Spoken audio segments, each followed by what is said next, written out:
محترم مرګري پوښتنه کړې چوکۍ کې مونږ کول جواز لري کنه. محترم مرګري چوکۍ کې نه کینی، ځکه زمونږ فقها په دې باندې قول کړی دا چې یو څوک دی ولاړې طاقت نه لري به چې هغه کینی ناسته باندې چې په اړه طریقه ده ناسته اسانه وا امغه صدیقینی مونږ دی وکي چوکۍ کې دی مونږ نه کوي او د جواز د پاره ما سره دلایل نشته.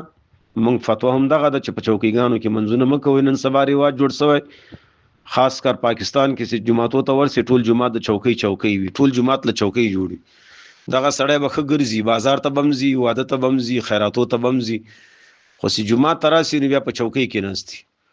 زمونږ فتوا په دغه باندې ده چې جمعات ته چوکیګانې مه راوړئ او یو څوک چې مونځ کوي اول ولاړه قیام دا په مانځه کې فرض ده، اهم رکن ده، په ولاړه د مونږ کوي. او که چېرته د ولاړې طاقت نه نو بیا د کینی چې په کومه طریقه ناسته ورته دته په همغه طریقه باندې کېناستی سي، همغه طریقه د کینی او مونځ دی وکړي.